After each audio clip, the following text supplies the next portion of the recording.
Le divisioni politiche sulla nazionalizzazione della rete autostradale e ancora l'appoggio del ministro dell'Interno Matteo Salvini all'ipotesi di holding autostradale del Nord-Est avanzata dal presidente del Veneto Luca Zaia. Infine Atlantia, la società che fa capo alla famiglia Benetton, pronta a chiedere al governo i danni per le ricadute in borsa delle loro esternazioni successive al crollo del ponte Morandi. Il disastro di Genova sta producendo conseguenze a non finire. Gian Antonio Darè, segretario della Liga Veneta, prende le distanze da Zaia e si dice favorevole a una statalizzazione. Il governatore sul tema era stato molto prudente. Non mi entusiasma questa partita, dico anche che se qualcuno mai decidesse di farla, con le regole di oggi sarebbe un suicidio, perché il pubblico non può essere efficiente con le regole di oggi.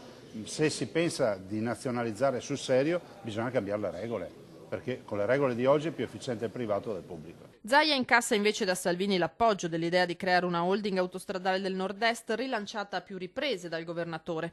Per Salvini i vertici di Atlantia ancora non si rendono conto della gravità di quanto è successo. Lo dice commentando la presa di posizione del CDA della società, che ha avviato verifiche sull'impatto che avrebbe un'eventuale revoca della concessione e sugli effetti delle ripetute esternazioni del governo. Gli investimenti di Autostrade per l'Italia sulla rete controllata sono al vaglio dell'ANAC, mentre viene presa in seria considerazione l'ipotesi di ingresso della Cassa Depositi e Prestiti in una holding che i Benetton già ipotizzavano di aprire a nuovi soci.